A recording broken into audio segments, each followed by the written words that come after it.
Congo Synthèse. La synthèse des infos de la RDC, l'Afrique et le reste du monde. Une seule adresse. www.congosynthèse.com. Dénoncer cela, parce qu'on l'a vu par exemple lorsque le président kenyan a été convoqué presque à la Cour pénale internationale, on disait voilà, un président élu, humilié, etc. Pourquoi la presse par exemple de l'Afrique de l'Est ne dénonce pas ce qui se passe en Somalie, au Kenya, etc. Pourquoi? Quelle renaissance pour une Afrique nouvelle? Parce que cette Afrique passe aussi par la presse. Merci Jean-Marie. D'abord, je te félicite. Je viens de me rendre compte que je suis chez toi ici. Absolument. Et on se connaît depuis très longtemps. Très longtemps, et que tu as pris, n'est-ce pas, toutes ces connaissances de l'Europe pour ramener ça au pays. Oui. Et c'est de ça qu'il s'agit. Merci. Il est temps que toute cette richesse africaine serve l'Afrique. On a beaucoup de problèmes en Afrique. Les médias africains font partie de ces problèmes. Les médias africains. Les médias africains. Nous avons énormément d'atouts sur ce continent.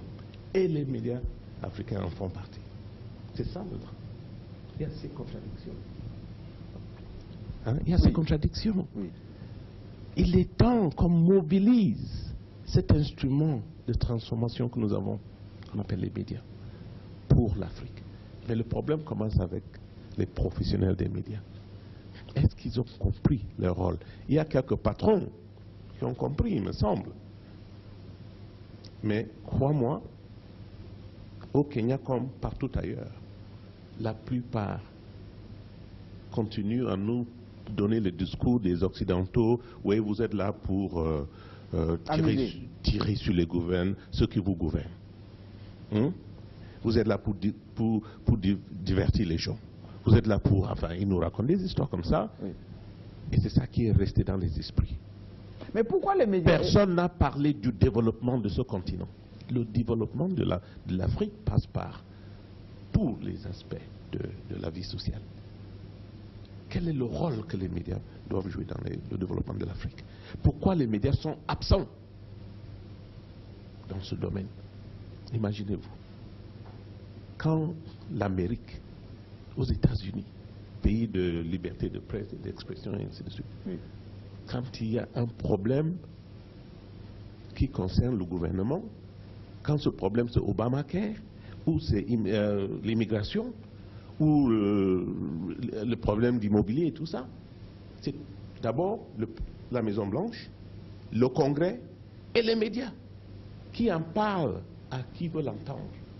Donc, les grands problèmes de cette société américaine, on retrouve ce grand débat autour de toutes ces questions au Congrès, à la Maison-Blanche et dans tous les médias. Et alors pourquoi... Mais en Afrique, avec tous nos problèmes, qui en parle? Pourquoi les grands médias que nous sommes, les grands journalistes que nous sommes, pourquoi il n'y a pas cette prise de conscience que le pouvoir c'est aussi les médias? Il faut être présent dans l'espace médiatique. Pourquoi on laisse la place aux autres? J'écoute toujours les journalistes me parler de nous sommes le quatrième pouvoir. Oui. Et on s'arrête à ça. Mais il faut définir ce quatrième pouvoir. Un pouvoir pourquoi? Si ce n'est pas pour servir son pays, si ce n'est pas pour améliorer le cadre de vie de son pays, si ce n'est pas pour faire avancer les idées, animer les conversations, ainsi de suite. Un pouvoir pourquoi? Et c'est ça. C'est cette question qu'on doit se poser tous, chaque journaliste, chaque patron de presse, chaque rédacteur en chef. Merci beaucoup. J'aimerais quand même, Freddy Mulumba, et tout à l'heure, Xavier Messier va intervenir. Ces forums organisés ici à Kinshasa, avec comme thématique Forum international des médias, l'objectif c'est quoi? C'est alerter, c'est conscientiser, ou c'est pour peut-être se retrouver entre responsables des médias au niveau de l'Afrique et les autres vont dire voilà, encore une affaire de nègres qui se retrouvent entre eux pour faire des jérémiades, se plaindre? Non, je pense que c'était une occasion pour moi parce que il faut dire que j'ai eu la chance de beaucoup voyager. J'ai assisté à beaucoup de forums. Mais le problème est que la plupart des forums ne parlent pas des problèmes africains. Et nos médias africains ne font que reprendre les pensées des autres. Démocratie, démocratie, bonne gouvernance. En dehors de ça, la pensée africaine est à oublier. Vous verrez, d'ailleurs, ce matin, quand on était à la conférence, quelqu'un a cité Socrate, a cité avec Jean-Paul Sartre. Si a quand même cité les Camerounais, oui. Mais ça ne suffisait pas. Je pense que quand vous partez en Chine aujourd'hui, tout comme en Inde, on va faire référence à un penseur français. Ils font référence à leur propre penseur. Et les médias doivent transmettre ça dans l'opinion. Mais est-ce que c'est un complexe de parler de Modibo Keïta, de parler de Kwame Nkrumah, de parler de Lumumba? Ce n'est pas un complexe, c'est un problème de formation. De culture. De culture. Je pense que dans ces mutations, nos médias doivent se spécialiser. Il faut qu'on ait des journalistes historiens. Vous êtes historien de formation, mais vous pouvez faire du journalisme. Vous êtes politologue, vous êtes économiste. Quand il y a de telles questions qui se posent, on fait appel à des spécialistes. Il faut aussi des médias d'investigation. On n'a pas de médias ici, en Afrique en général. Donc, nous devons avoir le courage de se dire la vérité. Les drames africains, c'est la complaisance. C'est-à-dire? Quand on se retrouve, tout marche bien, on est content, on prend la bière, on estime que c'est ça la vie. On oublie que dans 20 ans, 30 ans, on aura des difficultés énormes. Donc il faudrait penser qu'il y a quand même dans ces pays, en Afrique, des grands penseurs comme Cheikh Anta Diop. Oui. C'est lui qui est à la base de ce qu'on appelle aujourd'hui la science africaine. Mais pas seulement lui, il y a encore d'autres dans les temps. C'est cette pensée-là qu'il faut véhiculer à travers les médias. Parce que les médias communiquent. Je pense que je viens de parler avec le professeur Obenga maintenant, il vient d'arriver. Il me dit, mais si vous voulez parler de penseurs à l'université, c'est vrai, mais ça prend du temps. Or, les médias, c'est instantané. Vous parlez, le peuple suit. Donc, les médias doivent jouer un rôle important pour que la pensée africaine s'impose. Comme ça, on peut faire face à la pensée des autres. Tu sais, Jean-Marie, au Cameroun, il y a Kangé Wane, qui est un grand penseur. Je l'avais rencontré, il me dit, les Africains pensent par procuration. Ce n'est pas notre pensée. Ils pensent par les autres. On répond des pensées des autres. Donc il faudrait peut-être demain, c'est comme ça que j'ai dit, il faudrait qu'on mette en face des journalistes, des penseurs. Alors vous avez, messieurs. Je vais ajouter une précision là. Oui. L'autre aspect, c'est que vous avez dit que pourquoi on ne cite pas Modibo Keïta comme Nkrumah. Oui. Le problème, c'est que à l'école, nous n'étudions pas Modibo Keïta. Il n'y a plus ces programmes à l'école. l'école. Nous n'étudions pas comme Nkrumah. Nous ne connaissons pas assez. On a dit à l'époque, Moussa Traoré avait passé toute l'histoire du Mali, de Tombouctou. Bon, c'est pas vrai. Oui. C'est pas vrai. Moussa Traoré ne peut rien effacer. Les livres sont là, l'histoire de Tombouctou est là, l'histoire du Mali enseignée, mais dans nos écoles, de manière générale en Afrique, oui. On enseigne beaucoup plus Jean-Paul Sartre, beaucoup plus les siècles de Louis XIV. Jean-Paul Sartre, Louis XIV, tout ça là, que nos propres écrivains. Peut-être car sont les Congolais, peut-être qui connaissent Amadou Hampâté-Bâ, un sage de l'Afrique. Oui. Est-ce que vous voyez? Donc si nous mettons l'accent sur les intellectuels africains, les livres, les auteurs africains, sur l'Afrique, nous pourrons nous réapproprier cette Afrique-là. Nous pourrons nous réapproprier les savants, les écrivains africains. Mais malheureusement, dans nos écoles, dans nos universités, ce sont les savants et les Africains et les écrivains français, grecs et autres qu'on nous enseigne tous les jours. Absolument. Vous savez, messieurs, vous êtes un peu la bibliothèque de Vox Africa. Quand on vous suit, on a l'impression que ces enfants qui vous entourent s'imprègnent un peu de votre culture, de votre sagesse, de ce passé présent d'ailleurs, parce que vous êtes toujours le patron de l'imitation. Qu'est-ce qui ne va pas dans l'élite africaine? Pourquoi aujourd'hui il y a une espèce de crise, y compris dans la presse? Éric Thignot le disait tout à l'heure, on prend les médias africains comme étant, allez, des paillassons. On arrive, on dit voilà, vous contentez-vous de faire danser les gens, contentez-vous de tirer sur vos dirigeants, de dire que ça ne va pas, la démocratie, etc. D'ailleurs, on nous donne quelquefois les petits moyens pour être des médias citoyens, comme ça qu'on m'appelle, médias citoyens. Qu'est-ce qui ne va pas? D'abord, je remercie Jean-Marie de cette occasion, cette opportunité que sa télévision m'offre, n'est-ce pas, de parler depuis mes frères depuis Kinshasa. Oui. C'est la première fois. Je voudrais remercier également Freddy, à travers le FREMA, qui m'a permis, c'est vrai que je rencontre mes confrères des pays, que ce soit le Mali ou le Tchad, où de temps en temps j'ai l'occasion de me rendre. Et quand on peut se retrouver comme cette fois-ci encore, une rencontre n'est jamais de trop.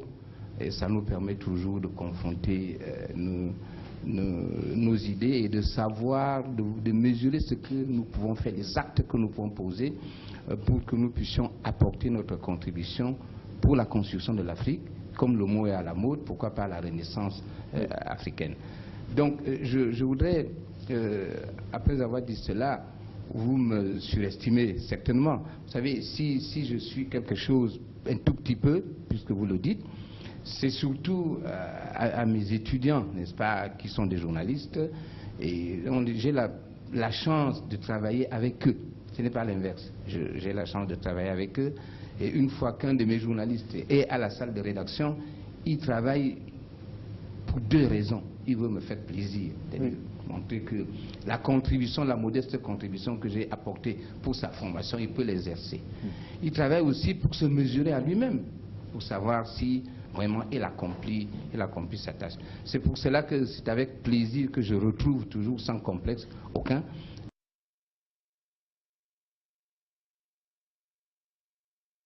chance de travailler avec eux. Ce n'est pas l'inverse. J'ai la chance de travailler avec eux, et une fois qu'un de mes journalistes est à la salle de rédaction, il travaille pour deux raisons. Il veut me faire plaisir, montrer que la contribution, la modeste contribution que j'ai apportée pour sa formation, il peut l'exercer. Il travaille aussi pour se mesurer à lui-même, pour savoir si vraiment il accomplit sa tâche. C'est pour cela que c'est avec plaisir que je retrouve toujours, sans complexe aucun, mes jeunes confrères, que ce soit sur le plateau de télé ou dans la salle de rédaction Habitation. C'est énorme. C'est un plaisir, c'est un bonheur, n'est-ce pas, qui n'est pas donné à tout le monde, et je peux vraiment m'enorgueillir de goûter à ce plaisir de travailler tout le temps, et avec des enfants qu'on a vus, qu'on a fait grandir professionnellement et qui vous entourent avec ce bonheur-là. Depuis quelque temps, je contribue, j'apporte une très modeste réflexion à partir du Mali. En 2010, lorsque nous sommes allés là-bas dans le cadre de ce forum à l'échelle continentale, et on s'est retrouvé au mois de février à N'Djamena. Cette fois-ci, c'est à Kinshasa. Il faudrait qu'on continue, n'est-ce pas, de nous retrouver comme cela pour voir les problèmes qui sont les nôtres. Et surtout, pas les problèmes qui sont les nôtres, mais la contribution des médias, n'est-ce pas, dans le grand travail que l'Afrique a encore à faire. Mais au-delà de cela, je crois qu'on en demande trop à la presse. Trop. Mais pourquoi trop? Parce que l'intellectuel, c'est aussi les journalistes. Oui. Quand je posais la question tout à l'heure, parce qu'il y a des politiques qui nous suivent ce soir. Tout à fait. Pas seulement ici au Congo, partout en Afrique, dans le monde aussi, ils disent, voilà, l'élite de la presse africaine qui est en train de s'analyser. Oui. Maintenant, je pose la question, qu'est-ce qui ne va pas? Pourquoi, quand Eric Tindé dit, il faut que nous, responsables des médias, qu'on se pose la question, à quoi on sert? Est-ce que nous jouons notre rôle pour la renaissance de cette Afrique? Je vais tenter une réponse à la fois à la question que tu poses et puis à Eric aussi. Oui. Je vais dire, on en demande trop à la presse africaine. J'ai même envie de dire que la presse africaine donne suffisamment. Elle donne suffisamment. Vous savez, tout à l'heure, quelqu'un a parlé du 4e pouvoir qu'on a accordé à la presse sans savoir où est ce pouvoir. Oui. On lui a accordé ce pouvoir. Je dis toujours que la presse, si on va faire une analyse au fond, la pouvoir, c'est un pouvoir zéro. Un pouvoir zéro. Je crois parce qu'on a quand même le droit de dire quelque chose sur ceux qui dirigent, vous savez, le pouvoir exécutif, judiciaire. Oui, je vais expliquer un tout petit peu. Ce matin, j'ai intervenu dans une radio africaine qui est basée à Yaoundé et qui s'appelle Radio Cheikh Anta Diop. Oui. Lorsque ce matin, cette radio m'a appelé à 9h, je lui ai dit, Freddy va me taper sur les doigts parce que le travail commence à 9h. Il m'a dit, oui, tu as 10 minutes. J'ai dit, bon, 10 minutes, comme je dois parler dans une radio africaine qui, plus est, s'appelle Radio Cheikh Anta Diop, je crois que je vais m'expliquer, il le saura. Et j'ai parlé, n'est-ce pas, de ce forum. Et je peux vous assurer que c'est une radio très écoutée à Yaoundé. Et aujourd'hui, les auditeurs de Yaoundé, beaucoup de personnes savent qu'il y a une concertation des médias ici qui vont poser un problème précis qui est la renaissance africaine. hier, en arrivant ici, j'ai lu un article dans le journal de Freddy. Le potentiel? Le potentiel, qui annonçait que le forum de réconciliation en République centrafricaine n'aura pas lieu. Je pensais, je ne sais pas pourquoi, mais c'est ici à Kinshasa que j'ai appris que ce forum, grâce au journal Le Potentiel, que ce forum a été reporté au mois de mai. Alors qu'on a annoncé en grande pompe ce matin que tout le monde était d'accord pour que ce forum se tienne. Voilà. Le journal Le Potentiel a annoncé que le forum aura lieu au mois de mai. Vous vous rendez compte que grâce à ce croisement des médias, grâce à cette information qui circule à travers les médias africains, dans la sous-région africaine, par les hommes des médias africains, grâce à leur action conjuguée, nous arrivons à avoir une information croisée. Il y a 20 ans, il y a 15 ans même encore, cela n'était pas possible.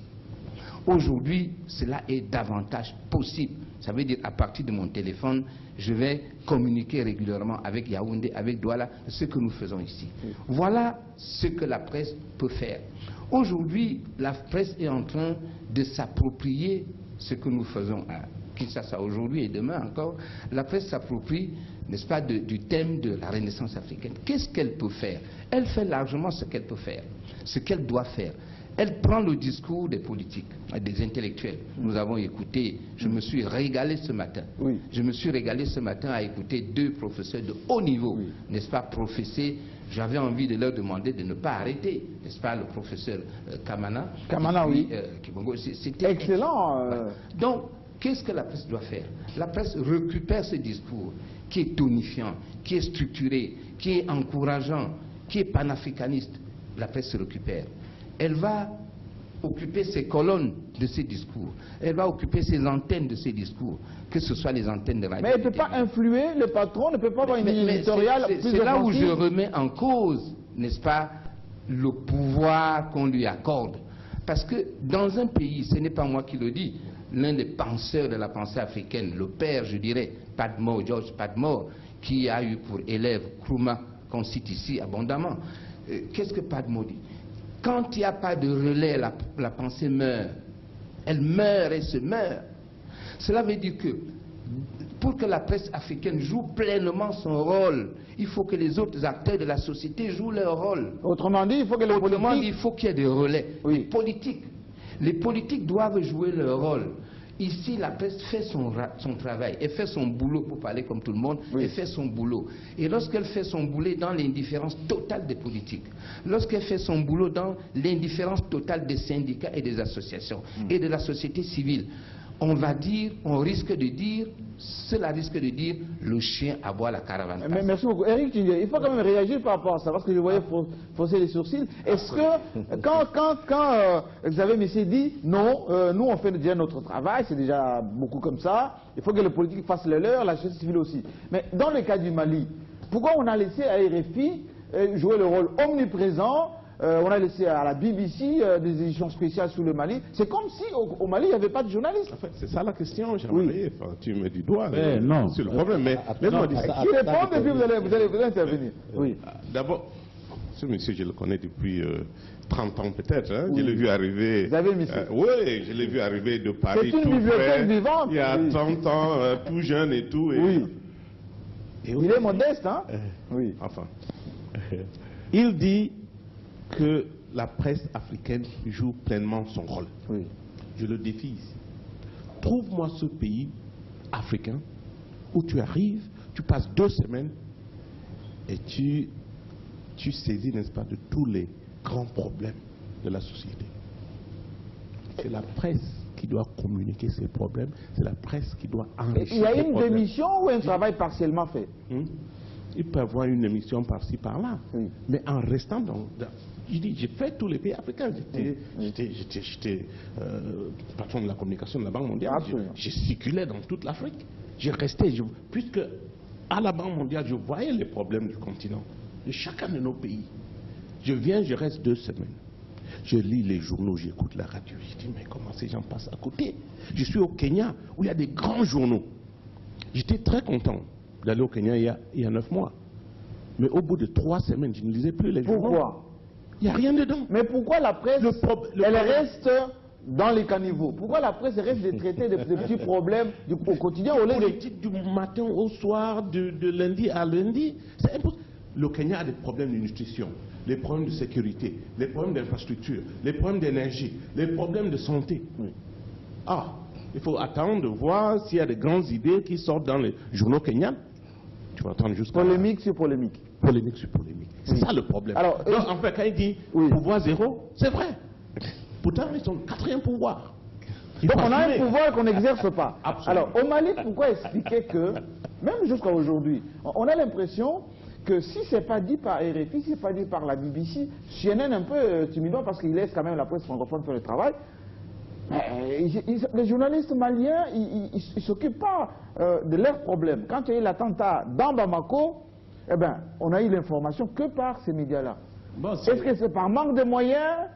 Parce qu'on a toujours évoqué qu'on n'a pas les satellites, on n'a pas les télévisions à haute portée, etc. C'est pour ça qu'on ne peut pas communiquer aussi. Mais est-ce que l'excuse de moyens est suffisante? Non, ce que vous dites est inexact. C'est-à-dire que peut-être que vous n'avez pas les moyens de consulter ou de lire la presse malienne. Oui. La presse malienne est une presse active, une presse dynamique. Offensive. Et quelque peu même engagée.